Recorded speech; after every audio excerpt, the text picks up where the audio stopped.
So I already did my spoiler-free review for Batman: The Killing Joke, and now it's time, spoiler review. So I'm just saying it right now. Spoiler alert, if you haven't seen it, get the fuck out, because I'm about to go deep in this movie, deep in the Batgirl Prologue, deep into everything. I'm gonna go deep inside this movie just like Batman did to Batgirl. See, I'm already spoiling shit. So yeah, we get right into it. Batgirl's like, I know you didn't think this is how it'd begin with me. And I'm like, no shit, what is going on? And yeah, we get this prologue, and it's all sorts of awful. Does it look okay with some of the action and the animation, which in the original review I said, it's adequate, it's fine. It's the average of what DC's doing with their animated movies, where it looks good, but this is a Killing Joke, it should look better. We should hold ourselves to a little bit higher standards for certain ones.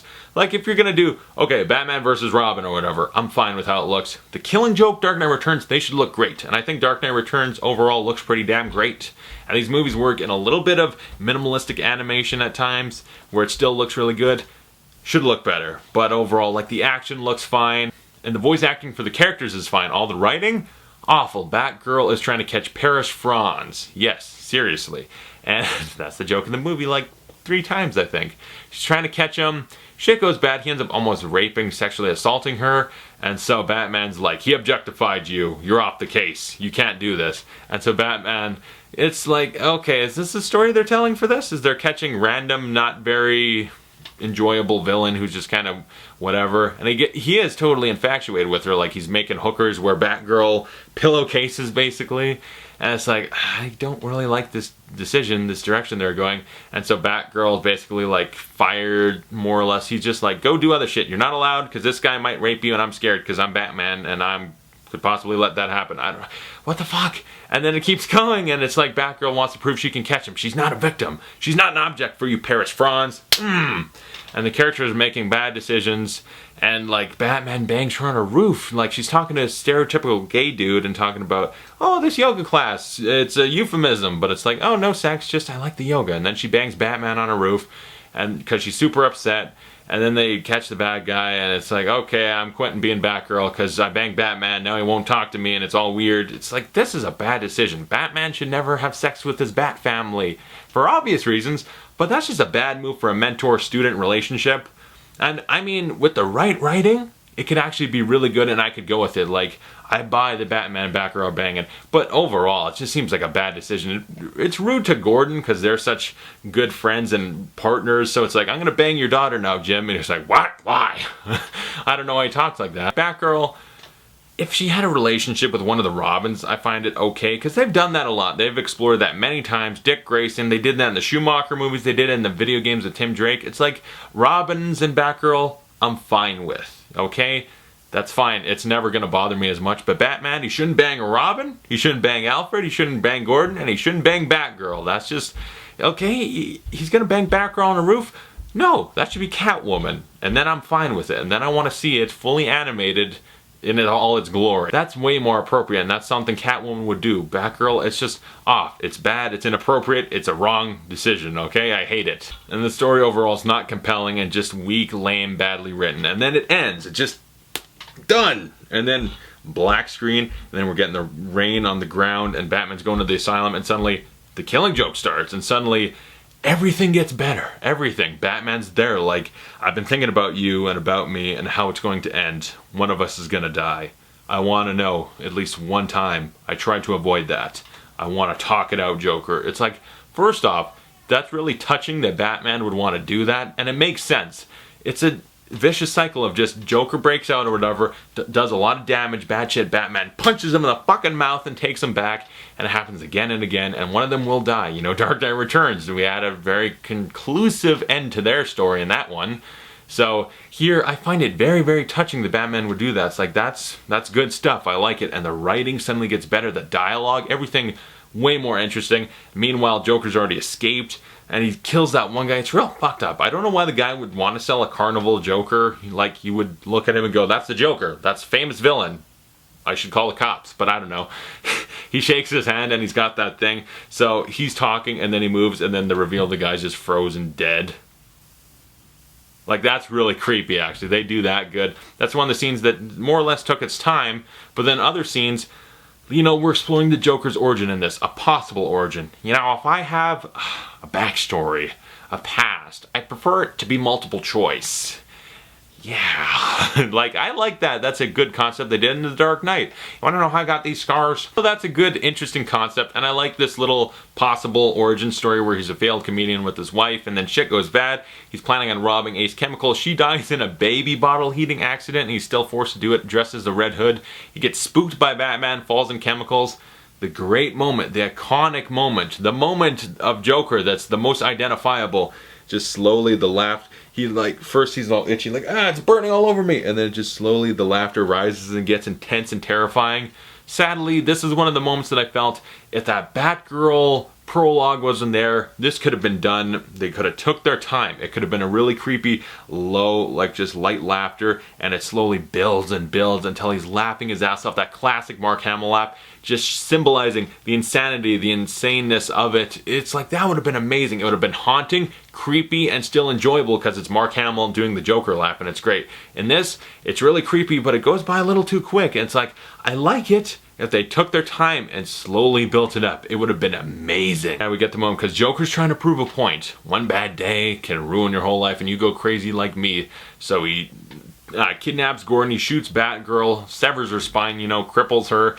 And, in the comic book, I always found it a little bit ambiguous. Like, maybe he did, maybe he didn't. Because it's just, at the end of the day, he's like, to prove a point. And he strips her naked and he takes pictures and it's used to torment Gordon. And I always took it ambiguous. He didn't sexually assault her, maybe. I've never seen it that way because I didn't want to, for starters. But it's like they don't go right out and say it. So, it's ambiguous. But in this, considering the fact that the whole prologue is this guy's objectifying Barbara Gordon and he tried to sexually assault her and all this, and she bangs Batman, like all these things. She's a sex object, basically.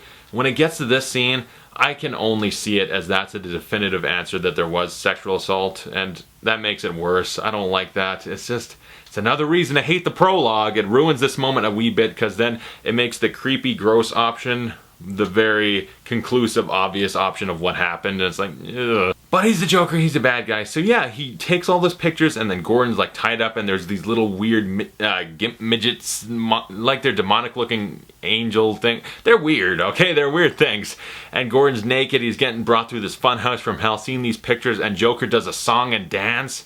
And this is one of the moments where it's like the animation here looked really cheap and below par. If you just look at an image of the Joker in that scene, it's like, this looks like something I would see on a Saturday morning cartoon. At other times, this movie can look pretty much on par with things from like The Dark Knight Returns. But like in this moment, I think a lot of the animation just looks very lame. And yeah, Saturday morning cartoon, we're not trying too hard to make it look great. It looks merely fine to, yeah. And also the song and dance, I heard better. Arkham Knight had a better song and dance from the Joker, also Mark Hamill. But this one, it's like, it's fine, it's adequate. But the Arkham Knight one, I already heard it first, it's better. Sorry, but it was good. And I like the part, I think it's very creepy where Gordon, he's about to get sent in, he's like, if you should find at any moment that humanity, your current situation in life, is just too horrible to hold on to, you can always step outside of reality and enter madness. And all the creepy things of life, all the tragedies, they fade away as you enter Looneyville. Like that whole thing, I definitely paraphrased that. But that was you know what, I might actually read the actual thing. You can just step outside and close the door on all those dreadful things that happened. You can lock them away forever. Like that moment is so creepy. That's so Joker. That's so great. And yeah, the funhouse scene where he's getting like the song and dance and he's seeing the pictures of Barbara shot naked on the floor and all that. And he's screaming, Barbara. That's the one moment where I like Jim Gordon, because overall I thought Ray Wise was a weak Jim Gordon voice-wise. But that moment was chilling and haunting, really good. And the animation, the way it's zooming out more and more, it's really creepy. And then we get Batman kicking a little ass, but not much. Kevin Conroy's very good in this, though, as he's the thoughtful Batman. He's a detective, and he's a thoughtful Batman that's thinking about the future. It's not all focused on how many people can he punch in the fucking mouth, you know? And I appreciate that. And when his confrontation with Joker goes to shoot him, and it's a prop gun, so he's like, God damn it, beat the hell out of me. And there's very few moments that felt very R-rated, besides just content of Barbara Gordon. What happened to her is R-rated content, but it never felt all that gruesome or curse words or anything. But I love this moment so much. It's what makes up pretty much for the fact of how bad the prologue is Batman's like, I don't want to hurt you. I'm done with this. I've been thinking about us and how it'll end. I don't want it to end that way where one of us kills the other, because that's the only way it can end. we need to talk this out and come to a different solution. We can fix this together. When he goes, and I almost started crying right now because that's such a touching moment that the Batman, the ultimate optimist, he's still as dark as he is and sadness and brooding and everything, he still has hope for everyone, including the Joker, that he won't give up on him completely. We can fix this together. It doesn't have to end this way. I'm almost crying right now. I'm so emotional. I'm getting tingly. Because that is so Batman. That is the essence of why Batman is so amazing. Is even someone as vile and evil as the Joker, he won't give up on them. If there's even a 1% chance he can be redeemed and saved, he has to take it as an absolute certainty. That is Batman. And then the Joker won't accept it. And the joke, the killing joke, if you will, where he talks about how two dudes are leaving an insane asylum, they're escaping, and there's a gap they have to jump over. The first guy does it, no problem. The second guy, he's afraid to take the jump and escape the insane asylum. And he's like, come on, do it. He's like, I can't make it. So he's like, I'll shine a flashlight and you can walk across the beam of the light. And he's like, no way, man. You just turned it off halfway across. And then he starts laughing, and then Batman starts laughing. And in the comic, it was another ambiguous thing that was really great. You could see both ways, and I like that it still complements the ambiguity, because you see, he didn't immediately start choking him. Like in the comic, it looks like he might be. He puts his hand on his shoulder, and he starts laughing, and it's just a great moment. And then slowly, like it's moving down into just the raindrops and the laughing, it goes from Joker and Batman to just Batman. So it still keeps the ambiguity. Maybe they're laughing and just they're sharing a laugh, and the eventual, it's just going to keep going on and all this and that. But it also still the ambiguity. Maybe he did go from shoulders to this, and that's why Joker stopped laughing and he's like, you're fucking dead. Like that could be the killing joke. It's like, that's great. They kept the ambiguity while still translating it beautifully, and that chilling ending, and then it just goes to silence. It's just like, they nailed that. The flaws of the animation at times and how it's not as good as it should be, considering how great this novel is, and it should have been better. The fact that the prologue sucks, it all is almost nearly made up for with how good the Killing Joke is, how they nail these moments, these great moments. They just nail them so good, where it's like it makes up for so much. And I love it. The voice acting, fantastic. The essence, they capture the essence of the Killing Joke. It's great. I love that. It totally almost negates the bad prologue. Almost. And like I said in my original review, it's a package deal. You can't just grade it on how good the Killing Joke was. Because if I just went by the Killing Joke, it would be like an A or A-. Like the animation's a little weak, but overall it's great. The prologue is what ruins that. They rushed through a few things in this, but overall I really like the Killing Joke. And like I said, and when I'm going to watch this, I'm going to skip the prologue, cut right to the beginning of the Killing Joke story, and watch that. It's just always going to be great, fantastic. And I'll return to it many times. It's not the best of the animated DC movies. It's close. It's just, considering the Killing Joke itself, it's close. But as a whole, it's kind of middle of the road.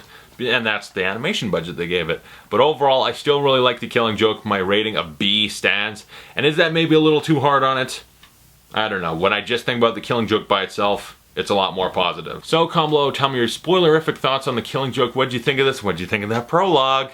That's gonna be, I was gonna say divisive, but I don't think it will. Did you like that? Did you like those 30 minutes? I'd be very interested. And also, I'm trying to grab at things right now. I am gonna be doing my comic book review for the Killing Joke comic, but also I'm already planning, I'm rereading the comic, I'm watching the movie. I can't wait to do a big old video on Batman The Dark Knight Returns. This is another one, like the Killing Joke. This is the other big papa pump of Batman, the best of the best. The best Batman animated thing ever, in my opinion, besides the show. The best comic besides Killing Joke. I can't wait to talk about it. I'm very, very excited. I'll talk about the comic separately, talk about the movie separately. A lot of videos on that coming eventually. I'm in pre-production, we'll say. Pre-planning everything out. Yeah. And again, I hope you enjoyed my spoiler review for The Killing Joke. And again, just a recommend, when you're going to watch The Killing Joke, cut to that 30-minute mark. The movie's infinitely better. So yeah, comment below, and thanks for watching. I'll see you guys later.